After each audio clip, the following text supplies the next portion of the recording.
इधर देखो, इधर देखो बच्चे, इधर देखो, इधर देखो, इधर देखो। राति बंधार पिছত आमार আজি সভাখন ইয়াত হ'ব।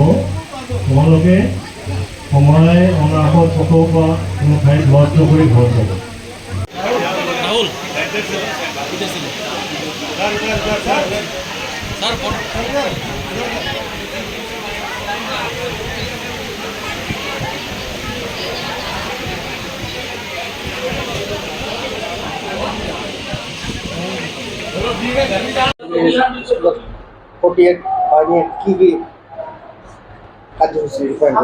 নমস্কাৰ, আজি 19/8/2024 আমাৰ 48 বেটেলিয়নৰ পৰা যিটো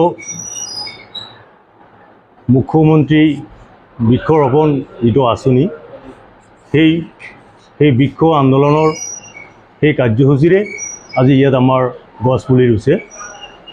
ভাল লাগিছে, কাৰণ এই চৰকাৰী তৰফৰ পৰা বা এই আমাৰ ডিফেন্সৰ বিভাগীয় পৰা যাতে এইখিনি পদক্ষেপ লৈছে, তাৰ কাৰণে আমি এই গাঁৱলীয়া স্কুলত বিদ্যালয়ত যে আমি এইখিনি সুযোগ পাইছোঁ, বৰ ভাল লাগিছে। আৰু মই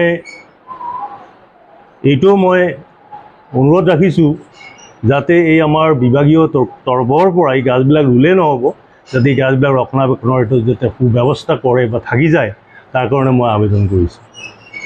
আৰু যিহেতু আজি ৰক্ষাবন্ধন দেখা গৈছে, ছাত্ৰীসকলে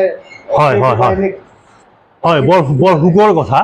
মানে আজি ক'বলৈ গ'লে আজি পূৰ্ণিমা দিনটোও ভাল। আজি এই দিনটোতে আমি ৰক্ষাবন্ধনো আছে, আমি গাছো গাইছোঁ। মানে ক'বলৈ গ'লে আজি দুটা প্ৰগ্ৰেম হৈ গ'ল, ৰক্ষাবন্ধনো হৈ গ'ল, আমাৰ গাছ হৈ গ'ল। সুন্দৰভাৱে আমি আমাৰ ছাত্ৰ ছাত্ৰীবোৰে আমাৰ এই অফিচাৰহঁতক সুন্দৰভাৱে ৰক্ষাবন্ধন কৰি যিটো ভাতৃত্ববোধ বা স্নেহ প্ৰীতিৰ ভাৱ, সেইটো সুন্দৰভাৱে আজি বজাই ৰাখিছে। তাৰ কাৰণে বৰ ভাল লাগিছে। মই বিশেষ কৰি আজি খুবেই গৌৰৱান্বিত হৈছোঁ যে এটা অতি কম সময়ৰ ভিতৰত আৰু আমি এনেকৈ সুন্দৰভাৱে এৰেঞ্জমেণ্ট কৰি মিটিংখন আমি কৰিব পাৰিছোঁ। অনাগত দিনত নৱপ্ৰজন্মক কি জনাব? হয়, আমি অনাগত দিনত আমি এইটোৱে দাবী জনাম যাতে এই পিছপৰা বিদ্যালয় বা স্কুলবিলাকত যাতে এই স্কুলবিলাকৰ যিটো অপূৰণীয় অভাৱ আছে, যেনেকৈ লাইব্ৰেৰী ৰুম বা ৰিডিং ৰুম, বা পিছত ভাল ধৰণৰ এটা চাইকেল ষ্টেণ্ড বা গাৰ্লছ কমন ৰুম ইত্যাদি আমাৰ যিবিলাক অভাৱ আছে, সেইবোৰ আমি লিখিতভাৱে আবেদন কৰিম যাতে এইবোৰ আমাৰ অভাৱ পূৰণ কৰাৰ কাৰণে চেষ্টা কৰে।